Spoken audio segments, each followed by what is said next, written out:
Halo pemirsa, langsung dari studio IDX Channel Jakarta, saya Kezia 7 hadir dalam program spesial dialog edisi Lebaran. Dan jangan lupa live streaming kami bisa Anda saksikan di idxchannel.com dan berikut pemirsa spesial dialog selengkapnya untuk Anda.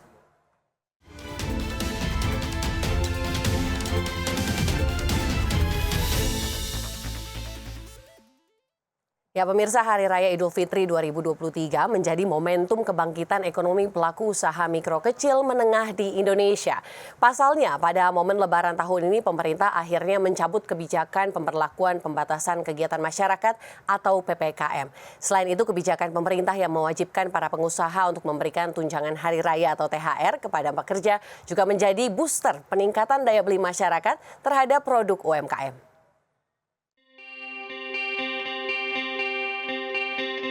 Hari Raya Idul Fitri 2023 menjadi momentum kebangkitan ekonomi pelaku usaha mikro kecil menengah atau UMKM di Indonesia.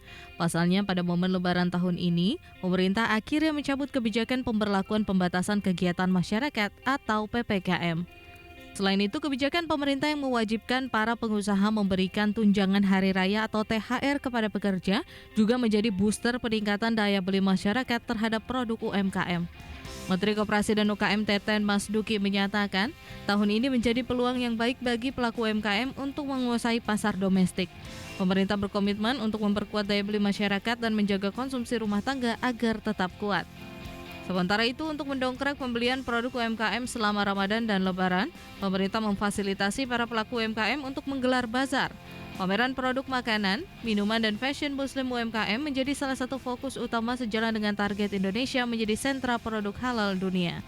Jakarta, Tim Liputan IDX Channel.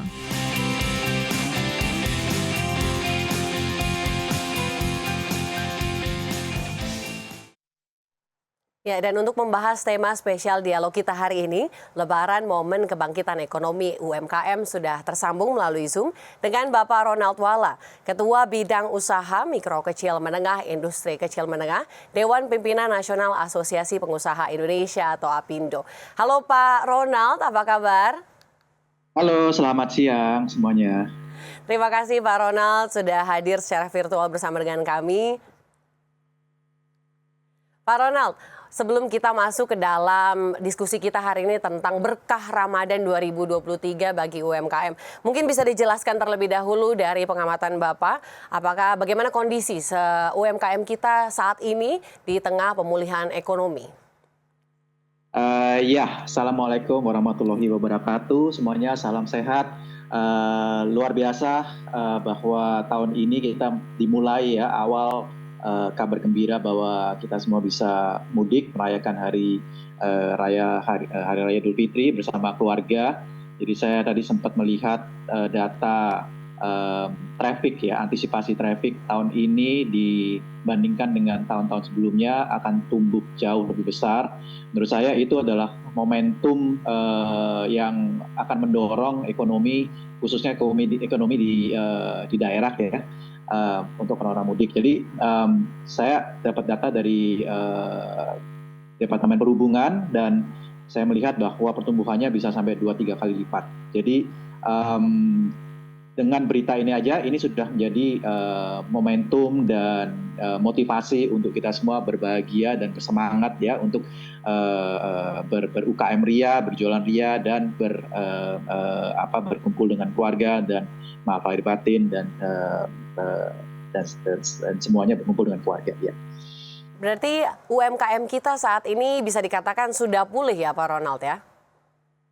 Menurut saya hampir ya, masih belum pulih sepenuhnya karena masih kita dibayang-bayangin oleh kondisi ekonomi global yang masih belum menentu. Jadi harga bahan baku yang kita juga banyak import masih banyak yang belum menentu, kadang naik kadang turun. Nah ini makanya dari para pelaku UKM untuk pandai-pandainya menghitung. Jadi sistem keuangan perlu lebih jeli untuk bisa melihat mana yang bisa mendapatkan cuan yang lebih besar. Baik, kalau melihat momentum Hari Raya Idul Fitri tahun ini Pak, bagaimana kemudian UMKM bisa menangkap peluang momentum pertumbuhan ini? Apalagi karena tahun ini pemerintah sudah mencabut PPKM, tentu mobilitas kemudian akan menjadi tinggi seperti apa yang diproyeksikan Kemenhub terkait dengan traffic pemudik di tahun ini. Bagaimana menurut Bapak UMKM bisa menangkap peluang dari Lebaran Pak di tahun ini? Iya, jadi mungkin harus refleksi ke lebaran-lebaran sebelumnya ya, sebelum pandemi. Ditambah dengan pembelajaran pada waktu pandemi, apa yang laku dan diminatin oleh konsumen pada umumnya, dan kapasitas produk dan jasa harus selalu disiapkan ya. Kapasitas diiringi oleh kapasitas manajemen yang harusnya lebih canggih, lebih go digital. Setelah kita sekolah selama 2 tahun lebih mengenai sosmed, digital, dan lain sebagainya. Jadi barang harus sedia, sambil tentunya banyak yang mudik, banyak pengunjung, banyak pembeli, didata juga para pembeli-pembeli tersebut untuk kedepannya. Jadi kita jangan mengharapkan bahwa ini hanya transaksional sekali ini, tapi kita selama 2 tahun, 3 tahun terakhir ini kita dididik untuk lebih bisa berpikiran panjang dan lebih sophisticated ya, meningkatkan kapasitas manajemen kita, produk dan jasa ditingkatkan, lalu kita tangkap momen 1-2 bulan ini, sehingga bulan ketiga, 4, 5, konsumen yang tadinya sudah berhubungan dengan para UKM-UKM tersebut bisa kembali lagi. Jadi yang penting adalah repetisinya gitu, supaya bisnis bisa sustainable. Kalau dari daya beli masyarakat sendiri seperti apa Pak? Apakah melihat satu optimisme dari daya beli masyarakat di tengah perekonomian tahun ini di momentum Lebaran nanti? Menurut saya daya beli cukup bagus ya. Inflasi cukup terkontrol. Saya lihat dari Apindo tempo hari sekitar 4,7, 4,8%. Terkontrol. Saya juga melihat survei dari beberapa teman bahwa harga menjelang Lebaran ini masih ya normal ya, naik ya 20-30% tergantung dari barangnya apa, kalau di-compare dengan Lebaran yang lalu. Jadi komplain di lapangan tidak terlalu eksis ya, jadi cukup bagus menurut saya persiapan pemerintah menjelang Lebaran ini. Jadi tinggal tentunya dari program-program pandemi seperti PEN dan lain sebagainya, KUR juga selalu ditingkatkan, dana desa juga selalu ditingkatkan, dan ini semuanya bisa menstimulir ekonomi di kota dan di daerah. Jadi ini semua akumulasi, tentunya ekonomi nggak bisa 1-2 aja, jadi harus akumulasi dari stakeholder semuanya, sehingga perputaran ekonomi bisa lebih baik dan cepat. Ya, menarik. Berarti dari secara demand side-nya dari masyarakat sebenarnya daya belinya ada, dan juga tinggal paling dari supply side-nya dari UMKM-nya ya Pak ya. Berarti bagaimana UMKM kemudian menangkap peluang Lebaran. Tadi sempat disebutkan oleh Pak Ronald terkait dengan digitalisasi ya, untuk bisa memperlebar pasar. Menarik sekali. Kita akan lanjutkan diskusi kita, pemirsa tetaplah bersama kami karena spesial dialog akan segera kembali.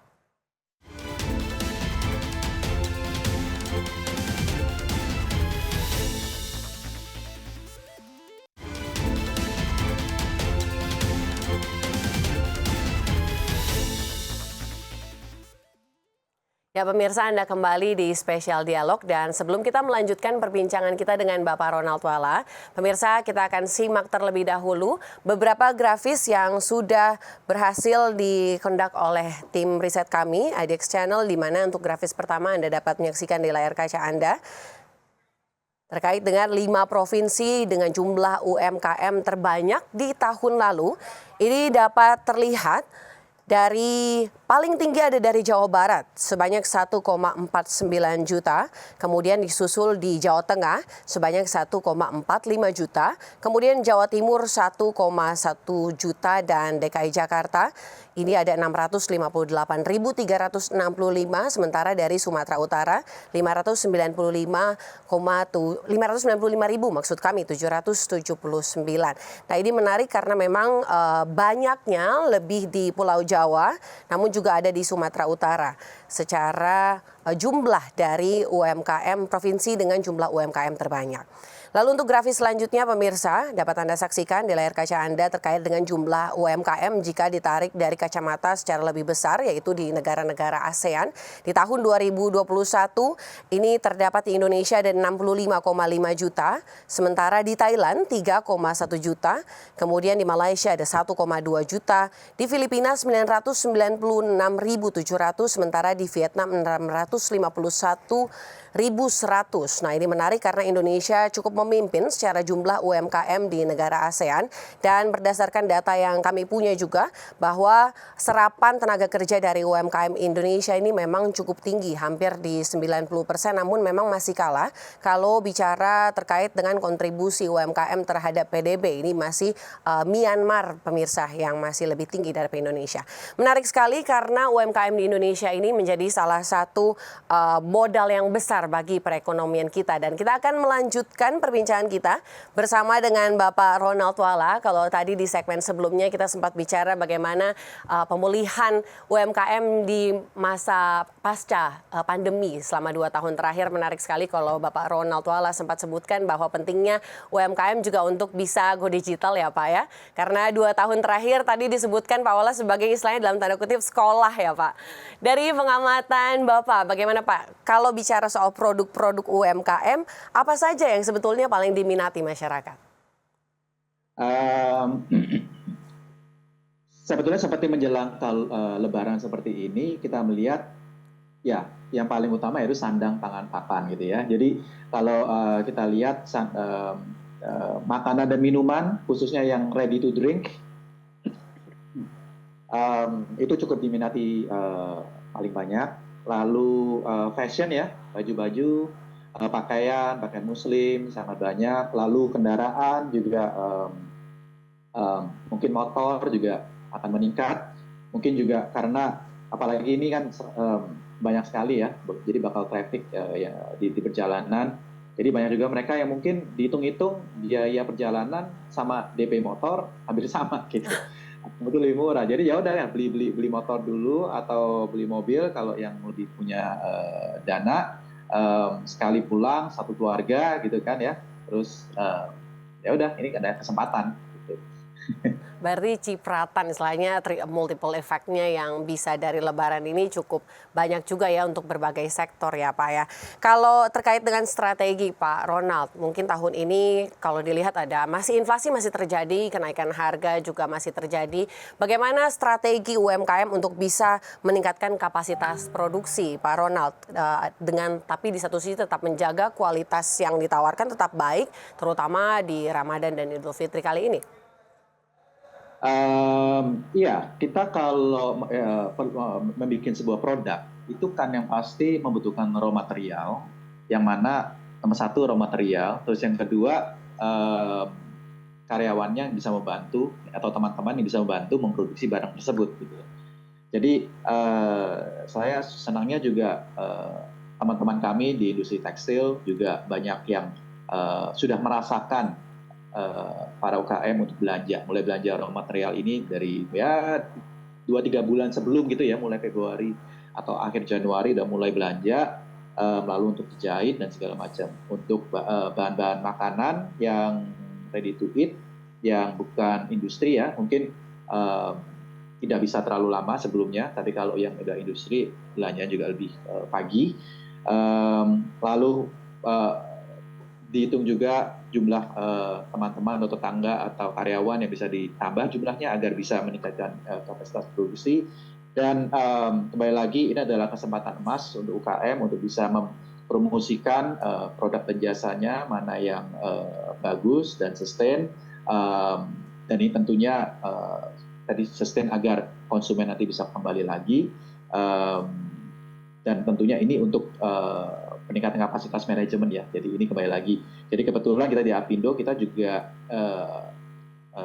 kita ada program yang bagus sekali ini bekerja sama dengan universitas, jadi akademisi ya, dengan dibantu oleh swasta dan juga pemerintah dan asosiasi dan juga media Pentahelix, didukung oleh pendanaan pemerintah. Nanti kita ada produk pendampingan UKM yang berkelanjutan. namanya Apindo UMKM Merdeka. Kita kerjasama dengan banyak universitas di seluruh Nusantara untuk meningkatkan meningkatkan UKM dan membantu desa ya. Jadi objektifnya sebetulnya seperti desa naik kelas gitu. Jadi peningkatan UKM ini bisa lebih sustainable, bukan hanya pada waktu Lebaran aja terus habis itu bingung mau cari kerja apa lagi. Menarik, berarti Apindo kemudian memberikan wadah bagi UKM istilahnya Pak untuk saling sharing, tapi juga disupport dengan strategi pengarahan, juga ada training dan juga pendanaan tadi ya sempat disebutkan ya Pak. Dan juga jangan lupa saya tambahkan, untuk mereka yang memang serius dan kreatif dan betul-betul mau maju dan mau berkompetisi di dunia bisnis, kita juga bekerjasama dengan Kemenko dan juga dengan Kadin, dengan Apindo. Kita bikin satgas untuk ekspor. Ya, gitu. Jadi hulu ke hilirnya ini hilirnya kita udah menjahit. Jadi mulai dari UKM, pelaku daerah sampai ke ekspor itu kita bantu semua, kita dampingin semua dan kita bisa maju bersama secara berkelanjutan. Menarik sekali tentang strategi dan upaya untuk mendorong UKM kita ini untuk semakin maju, apalagi memanfaatkan momentum Lebaran di tahun ini juga pertumbuhan ekonomi dan pemulihan ekonomi. Kita akan lanjutkan lagi, namun pemirsa tetaplah bersama kami karena spesial dialog akan segera kembali.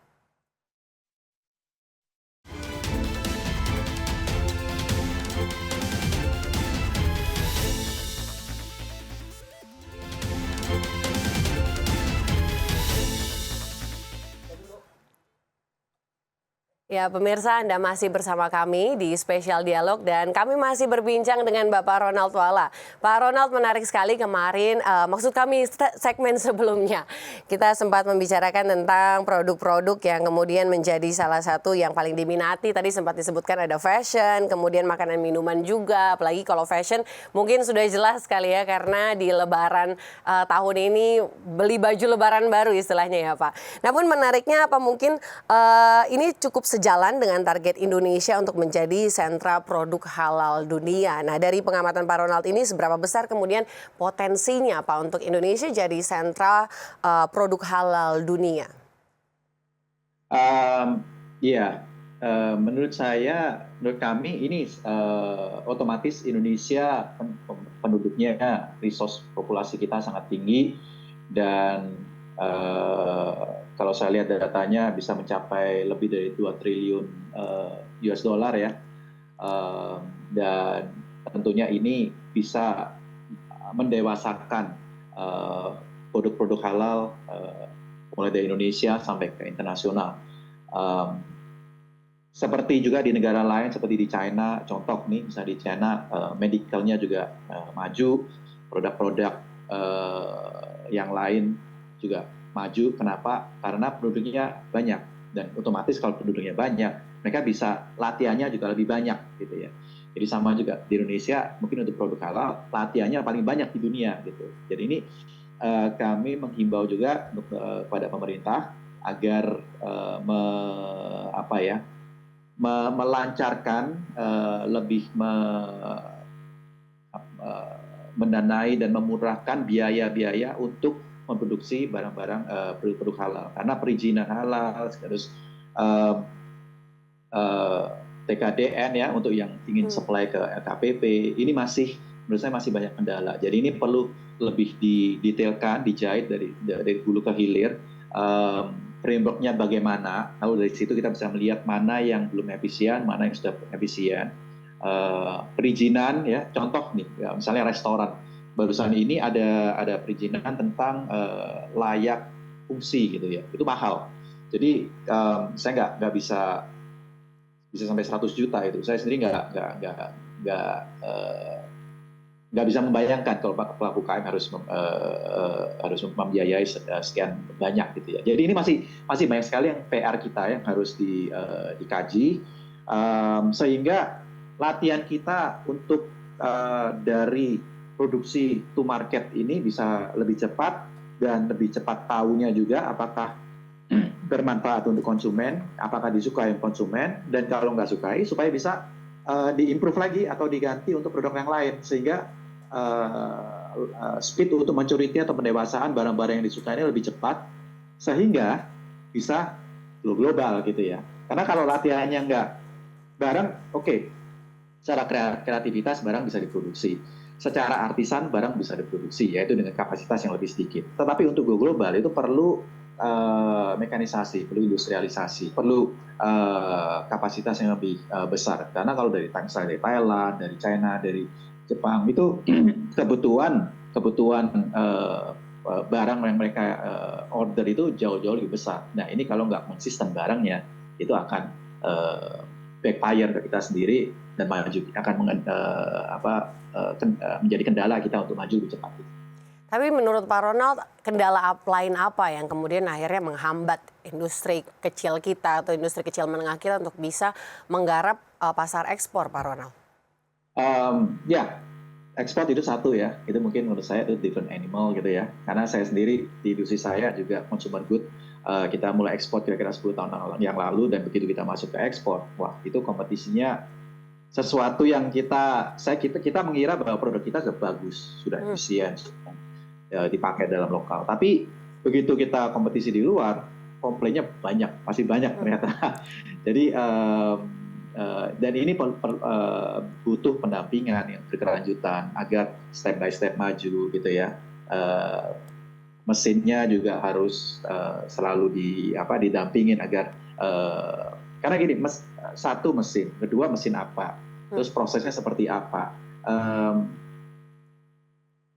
Jadi ini banyak. Jadi perizinan tadi menurut saya perlu dipermudah, perlu disimplify sehingga road to marketnya bisa lebih friendly gitu ya.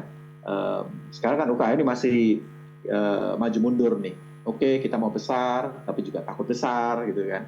Nah ini yang menurut saya sekolah yang paling bagus itu yaitu kita dari domestik dulu. Kebutuhan LKPP dari kelembagaan di pemerintah banyak sekali.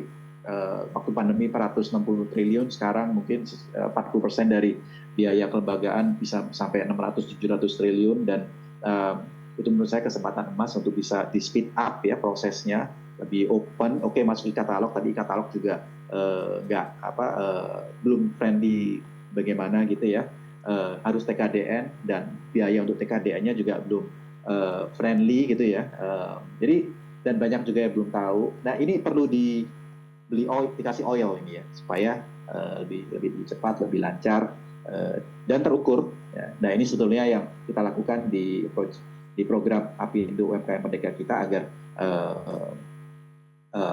kita bisa mendampingin, kita bisa memberikan teknologi karena drivernya adalah akademisi, universitas, institusi, lalu pendampingan dan pendanaan nanti bisa masuk dan diukur. Oke, menarik sekali. Berarti sebetulnya bukan hanya kualitas adalah persoalan pertama ya Pak. Tapi kemudian ketika mau menggarap pasar global, itu ada tantangan-tantangan lain dan kemudian butuh juga dari dukungan pemerintah. Tadi sempat disebutkan oleh Pak Ronald terkait dengan frameworknya apa kemudian memadai bagi industri kecil menengah kita ya untuk go internasional, ya saya bisa ekspor. Karena begitu banyak tantangannya dan ini mungkin jadi PR bersama ya Pak dari sisi industrinya. Kemudian memperkaya diri dengan kualitas dan berbagai strategi bisnis ke depan, tapi juga dari pemerintah memberikan istilahnya karpet merah bagi industri kita untuk bisa menggarap pasar global ya Pak Ronald. Ini sebetulnya ada framework, ada dua. Frameworknya banyak, menurut saya sudah ada. Tinggal sekarang eksekutornya yang bisa mengkolaborasikan kita semua ini yang perlu lebih kita seriusin. Baik, oke. Baik, terima kasih Pak Ronald. Waktunya cukup singkat. Namun terima kasih sekali untuk bisa berbincang bersama kami saat ini di IDX Channel, program spesial dialog membahas terkait industri kecil dan menengah. Terima kasih Pak Ronald, salam sukses. Sampai jumpa lagi. Jangan lupa salam sehat selalu, pakai masker juga biarpun sudah pasca pandemi, tapi banyak orang yang berkumpul. Siap Pak Ronald, tetap menjaga kesehatan ya. Baik, pemirsa itu dia spesial dialog kami bersama Bapak Ronald Tuala dan semoga ini menjadi satu insight baru bagi Anda dan perbaharui terus informasi ekonomi dan bisnis Anda dengan menyaksikan IDX Channel, your trustworthy and comprehensive investment reference. Saya Kezia Tuju beserta rekan-rekan yang bertugas pamit undur diri. Terima kasih dan sampai jumpa.